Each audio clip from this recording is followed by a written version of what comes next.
Welcome students. In this video we're going to talk about the domain of log functions. How to find the domain.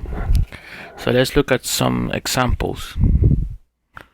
But first let me tell you a little things about log functions. So f of x is equal to log bx. So the domain of a regular log function without shifting is always x has to be greater than 0. That means x is always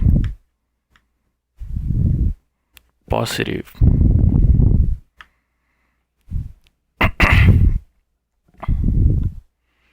So this is a key thing that we need to keep in mind.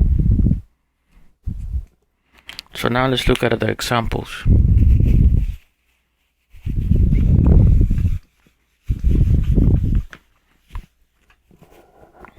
So the first example that I'm going to show you says that f of x is equal to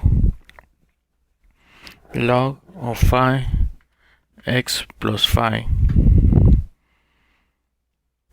Okay, so we only care about what's inside the parentheses to find the domain. So we say that x plus phi has to be greater than 0, and we solve the inequality, and then we should be able to obtain our domain. So the way we solve it is we do minus x has to be greater than negative phi.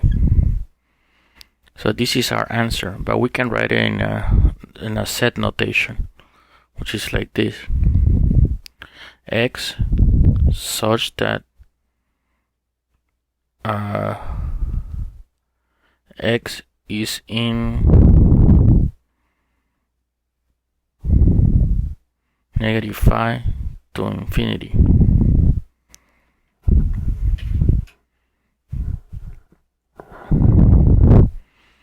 Alright, so let's look at another example. We're going to look at two more examples.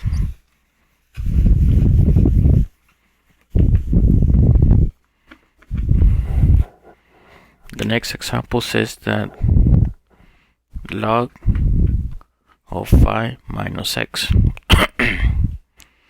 Notice we always keep in mind that whatever is inside the parentheses has to be greater than 0. So phi minus x has to be greater than 0. Then we move negative phi minus x minus phi. We divide by negative 1, negative 1.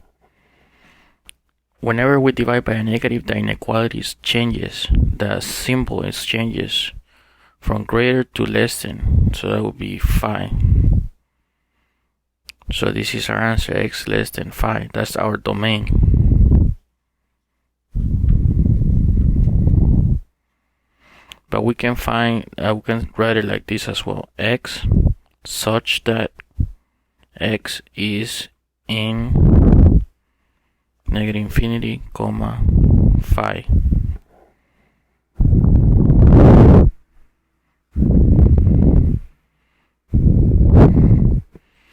Okay, let's look at our last example.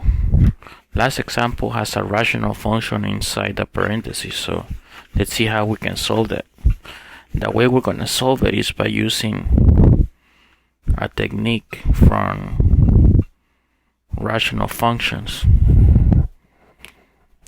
So it says that log x plus 2 over x minus 4.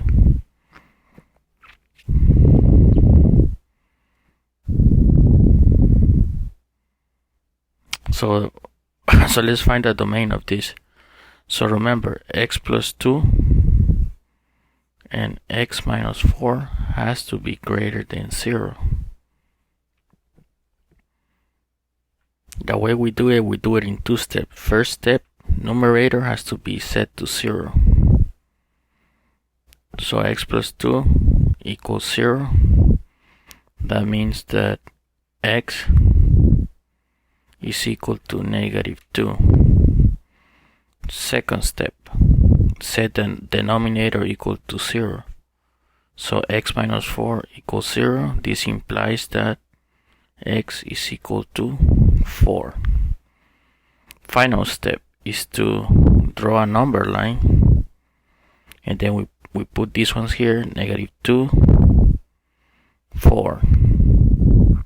Then we test each interval so we can get our domain. So here, for example, we can choose in the middle, we can choose 0 because 0 is in between -2 and 4. Remember, these are x's. So 0, we plug in 0 here, 0 plus 2 is 2.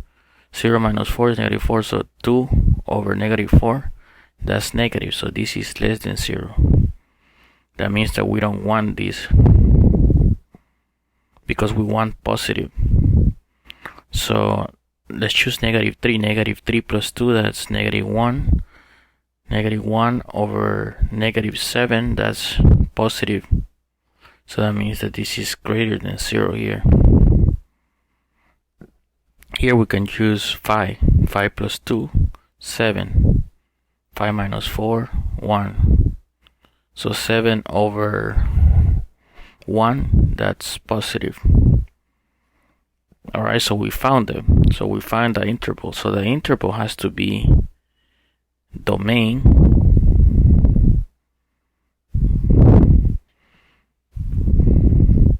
is -infinity to -2 union 4, infinity.